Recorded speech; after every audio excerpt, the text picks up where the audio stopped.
Hello friends, कैसे हैं आप सब। आशा करते हैं सभी बहुत अच्छे होंगे। तो स्वागत है आपका एग्जाम वॉरियर चैनल में। फ्रेंड्स, हमने पिछली 2-3 क्लास में काल पढ़ा था टेंस। ठीक है, वो हमारा जो चैप्टर था, अध्याय था, वो समाप्त हो गया है। अभी जो हम इस कक्षा में पढ़ेंगे वो पढ़ेंगे हम विराम चिन्ह। ठीक है, विराम चिन्ह क्या होते हैं सबसे पहले ये जानना हमारे लिए जरूरी है। बिना विराम चिन्ह का अर्थ क्या होते हैं और ये किस लिए हमें जरूरी है, यानी कि इनका जो अध्ययन है वो किस लिए आवश्यक होता है। विराम चिन्ह का जो शाब्दिक अर्थ होता है, विराम चिन्ह का शाब्दिक अर्थ होता है हमारा ठहराव, यानी कि रुकना। कोई वाक्य जब हम पढ़ते हैं उसमें जहां भी हम, कभी कभी ऐसा होता है किसी वाक्य में कि कुछ समय के लिए रुकते हैं या फिर मतलब थोड़े समय के लिए या ज्यादा समय के लिए, तो वो जो रुकना होता है, जो ठहराव होता है, उसे हम क्या बोलते हैं, उसे हम विराम चिन्ह बोलते हैं। ठीक है, ये पढ़ने क्यों आवश्यक है। अगर शुद्ध वाक्य पढ़ना है, ठीक है, तो इनका विराम चिन्ह का बहुत ही महत्वपूर्ण उपयोग होता है शुद्ध वाक्य पढ़ने में। क्योंकि विराम चिन्ह जहाँ पे आना चाहिए, अगर वहां से उनका स्थान चेंज हो जाए, मतलब बदल जाए, तो पूरे वाक्य का अर्थ बदल जाता है। ठीक है, तो इसलिए इसमें बहुत ही सावधानी से ये चीज पढ़ेंगे हम आज। ठीक है, चलिए देखते हैं विराम चिन्ह। विराम चिन्ह का शाब्दिक अर्थ होता है रुकना या ठहरना। ठीक है, ये देखिए कितने प्रकार के होते हैं। प्रकार जो हिंदी के हमारे विद्वान रहे हैं श्री कामता प्रसाद जी, तो उनके अनुसार कितने हैं, उनके अनुसार 20 हैं ये। ठीक है, और बाकी हम जैसे जैसे इन सब का अध्ययन करेंगे तो उसके अनुसार आपको पता चल जाएगी कि ये कितने होते हैं। ठीक है, जैसे मैंने बताया कि वाक्य को शुद्ध करने के लिए ये पढ़े जाते हैं, मतलब कि इनसे वाक्य शुद्ध होता है। तो मैं वही चीज पहले आपको समझा देती हूँ एक दो उदाहरण के थ्रू। उदाहरण जब आप देखेंगे तो आपको ये चीज और भी आसानी से समझ में आ जाएगी। जैसे मैं उदाहरण लिखूं, सबसे पहले प्रकार हम अभी देखेंगे। मैंने लिखा रोको, रोको मत, जाने दो। यहां पर मैंने ये विराम लगाया। ठीक है, एक और सेंटेंस लिखती हूँ, एक वाक्य और लिखती हूँ मैं, रोको मत, जाने दो। अब ये वाक्य एक ही है, मैंने विराम चिन्ह की जगह चेंज कर दिया, स्थान चेंज कर दिया इसमें। ठीक है, तो ये है हमारा रोको मत, जाने दो। तो यानी कि इससे आपको समझ में आ रहा होगा कि रोको मत, जाने दो, मतलब कि जो जा रहा है उसे रोकना नहीं है, छोड़ दो, जाने दो। ठीक है, और इससे हमें क्या समझ में आया, रोको उसके बाद विराम चिन्ह आया ना, यानी कि ठहराव जो है रोको शब्द के बाद आया। रोको मत, जाने दो, यानी कि रोक लो, जाने मत दो। तो इन दोनों वाक्यों से आपको स्पष्टता पता चल गई होगी विराम चिन्ह की, कि इनका स्थान से अगर दूसरे स्थान पर, यानी कि शब्द चेंज में हम कर दें, जैसे इस यहाँ पे इस स्थान की जगह इस पे कर दिया, तो वाक्य पे प्रभाव पड़ता है, सारा अर्थ बदल जाता है, अर्थ पर प्रभाव पड़ता है। ठीक है, ये चीज आपको समझ में आ गई इससे। अब हम देखते हैं इसके प्रकार कितने हो, इसके प्रकार कौन कौन से होते हैं। सबसे पहला विराम चिन्ह, सबसे पहला विराम चिन्ह क्या होता है, मैंने लिखा ये लिखा मैंने। ठीक है, तो इसे देखिए खड़ी पाई बोलते हैं इसे। और ये वैसे क्या होता है, वैसे ये होता है पूर्ण विराम। पूर्ण विराम नाम है इसका। ठीक है, फुल स्टॉप, फुल स्टॉप बोलते हैं हम इसे, यानी कि पूर्ण विराम। ये क्या होता है, वाक्य के अंत में लगता है, प्रत्येक वाक्य के अंत में लगता है। और एक चीज बहुत महत्वपूर्ण है इसकी, उसे आप नोट करके लिखेंगे। वाक्यों के अंत में लगेगा ये, लेकिन क्या होगा, सबसे पहले तो प्रश्नवाचक शब्द में, प्रश्नवाचक में नहीं आता है। प्रश्न वाचक में नहीं आएगा ये, बाकी सारे वाक्य में आएगा। और एक पॉइंट और है इसका, विस्मय आदि में। विस्मय आदि में, विस्मय आदि में भी इसका प्रयोग नहीं किया जाता, बाकी सारे वाक्यों के अंत में आता है ये, ठीक है।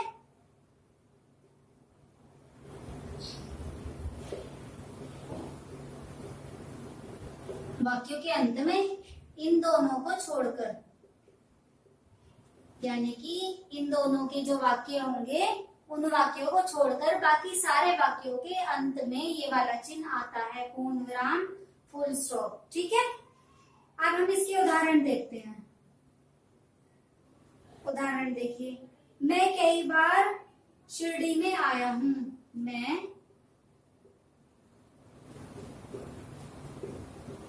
कई बार शिरडी में आया हूं। यह आ गया आपका पूर्ण विराम, ठीक है। उसने अपना उल्लू सीधा कर लिया, राम ने खाना खाया है, वह जाएगा, ठीक है। इन सब वाक्यों के अंत में क्या आ जाएगा, पूर्ण विराम आ जाएगा। और एक चीज और है, जैसे हम वो लिखते हैं ना, दोहा, दोहा, चौपाई,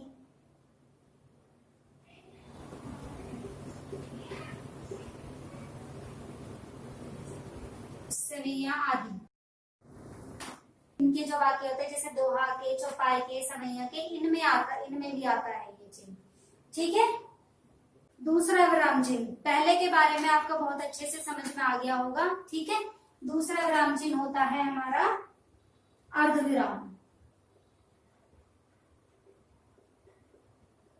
अर्धविराम ये दिखने में कैसा होता है, ये होता है ऐसा, ऊपर बिंदी और नीचे, ठीक है।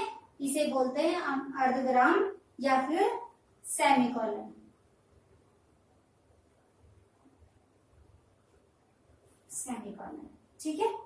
इसका शाब्दिक अर्थ होता है आधा ठहराव, यानी कि जब हम वाक्य लिखते हुए रुकते हैं, यानी मतलब कि बहुत कम समय के लिए रुकते हैं या आधे समय के लिए रुकते हैं, तो उसे हम क्या बोलते हैं, उसे हम बोलते हैं अर्धविराम, ठीक है। इसका उपयोग जो होता है, इसका उपयोग हम करते हैं उपवाक्यों को दूसरे उपवाक्य से जोड़ने में। उपवाक्यों को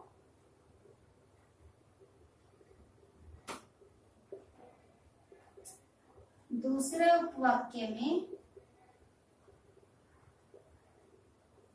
जोड़ने में इसका प्रयोग करते हैं, ठीक है। जैसे मैं लिखूं, चमकी,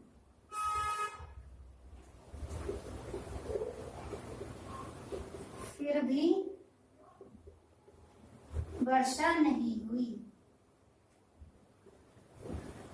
बिजली चमकी फिर भी वर्षा नहीं हुई, तो ये उपवाक्य है। एक उपवाक्य से दूसरे उपवाक्य को जोड़ने के लिए अर्धविराम का प्रयोग किया जाता है।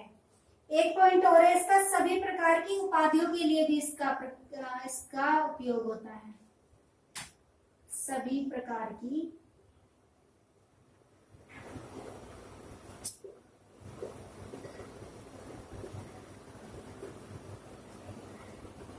उपाधियों में भी इसका प्रयोग होता है। जैसे मैं बोलूं, आम फलों का राजा माना जाता है, किंतु कश्मीर में और ही प्रकार के फल मिलते हैं, ठीक है। तो आम को क्या उपाधि मिली, फलों के राजा की, या फिर हम उपाधि ऐसे भी लिख सकते हैं, मैंने लिखा MA, इसके बाद हमने ये लगाया उपाधि, यानी कि किसी व्यक्ति की उपाधि है। या जैसे मैंने आपकी उपाधि बता दी कि ये MA है, और ये कोमा ये लगा दिया हमने अर्धविराम, और MEd भी है, ये दोनों उपाधि उनके पास है, तो हमने उपाधियों के लिए भी इसका प्रयोग करते हैं अर्धविराम का, ठीक है।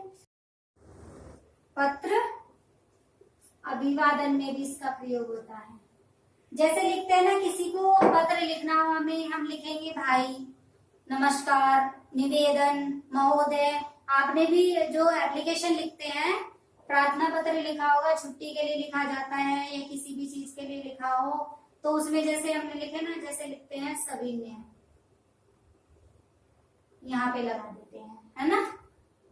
और हम लिखे महोदय। ये समझ में आ गया होगा, पत्र अभिवादन के लिए प्रयोग होता है इसका, ठीक है। और किसमें होता है? अंक लिखने में, अंक लिखने में। जैसे मैं लिखूं 7, 8, 9, 12, जो भी आपको अंक लिखने हो, इस प्रकार के 3 विराम चिन्ह पढ़े हैं हमने, और ये बहुत ही आसानी से आपको समझ में आ जाने चाहिए थे। पूर्ण विराम, अर्ध विराम और अल्प विराम, ठीक है। चलिए आगे देखते हैं। चौथा प्रकार होता है हमारा प्रश्नवाचक, यानी कि क्वेश्चन मार्क। देखने में ऐसा होता है, और आपको पता है कि वाक्य के अंत में लगता है, वाक्य के अंत में लगता है, और इसका प्रयोग प्रश्न पूछने के लिए तो किया ही जाता है, और किस लिए किया जाता है? संदेह प्रकट करने के लिए भी इसका प्रयोग हम करते हैं। कैसे, ये हम देखते हैं, ठीक है।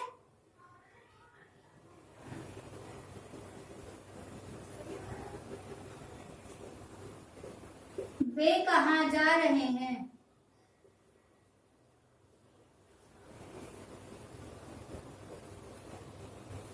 वे कहाँ जा रहे हैं, ठीक है। आपने क्या खाया? आपकी माता जी कब आएंगी?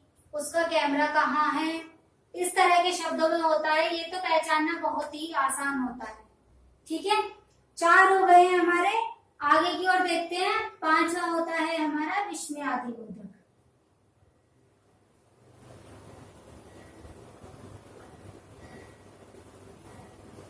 विस्मयादिबोधक,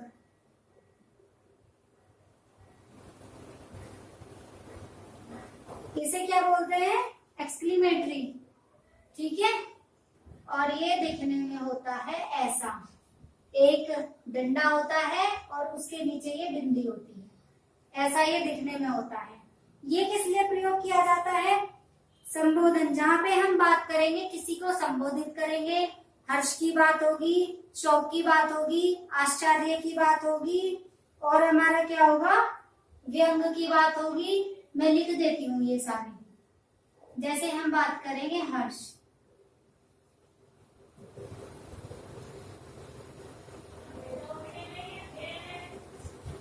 हर्ष, शोक, आश्चर्य,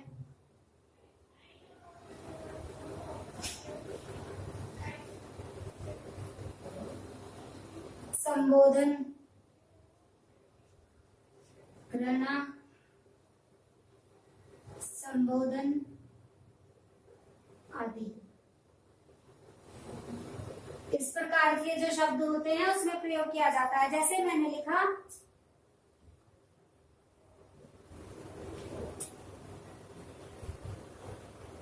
बाप रे बाप, इतना बड़ा अजगर, इतना बड़ा अजगर, यानी कि यहाँ पे हमें अजगर को देखकर आश्चर्य हुआ, इसलिए हमने एकदम से बोला बाप रे बाप, इतना बड़ा अजगर। तो उसके बाद जो भी ये शब्द होते हैं उनके बाद में ये निशान आता है। जैसे कि 1 2 और लिखो, वहां कितना सुंदर दृश्य है, वहां कितना सुंदर दृश्य है, ठीक है। इसमें एक पॉइंट और होता है, वो क्या होता है? ये तो हम सब जानते हैं कि जो ऐसे जो आते हैं शब्द इस प्रकार के, तो उसके शब्द के बाद में ही आता है, यानी कि वाक्य के बीच में आता है, ठीक है। जो भी हमारे चिन्ह होगा, आश्चर्य का हो गया, हर्ष का हो गया, या फिर घृणा का हो गया, शोक का हो गया, ठीक है, इसके शब्द के बाद में आते हैं। लेकिन एक चीज हो रहा है इसमें कि ये कभी कभी वाक्य के अंत में भी आते हैं, वाक्य के अंत में भी आ जाते हैं, ठीक है। वो कैसे आते हैं देखिए। जैसे मैंने लिखा तुम्हारा कल्याण हो,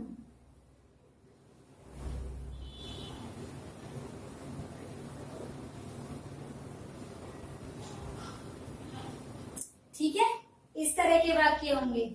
तो इससे ऐसे आप पहचान जाओगे, ये अगर मतलब अंत में भी आ सकता है और बीच में भी आ सकता है। ये जहां पे आएगा तो वो क्या होगा हमारा, ये विस्मय आदि बोधक होगा। ठीक है, विस्मय आदि बोधक होगा। 5 प्रकार के चिन्ह, विराम चिन्ह देख लिए हमने अभी तक, और छठे के बारे में बात करेंगे।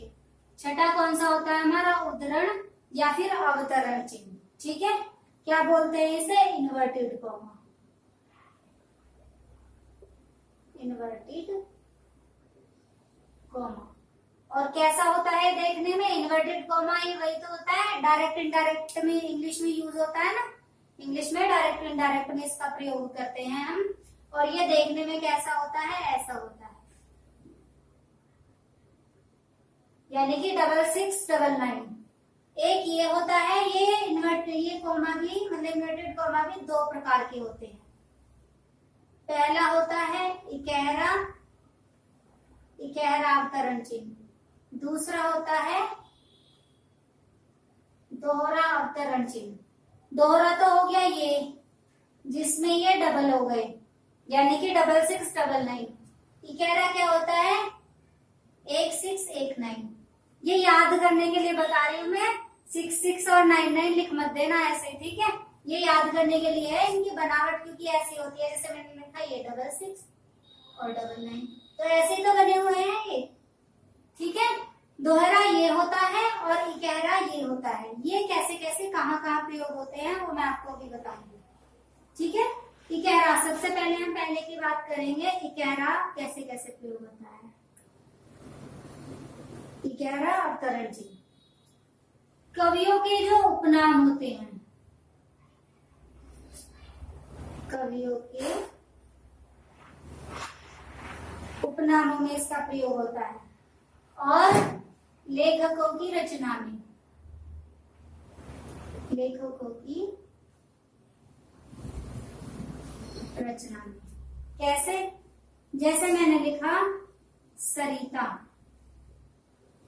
सरिता भारत की लोकप्रिय पत्रिका है, तो इसमें लगाएंगे हम इकहरा। ठीक है, भारत की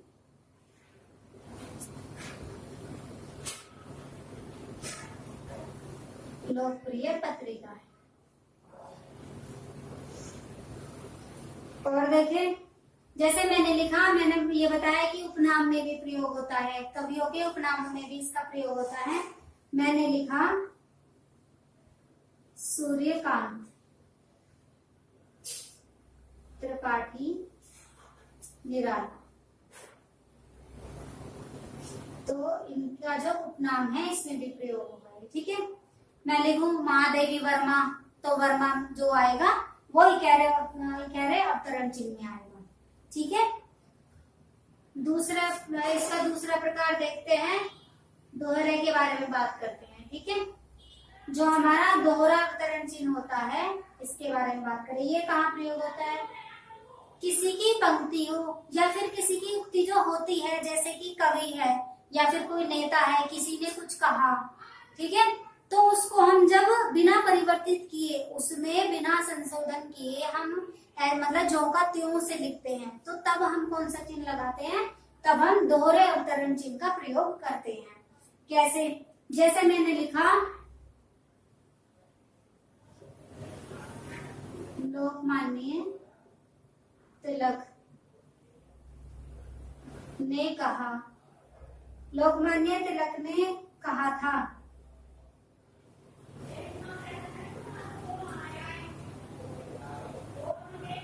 स्वतंत्रता हमारा जन्मसिद्ध अधिकार है।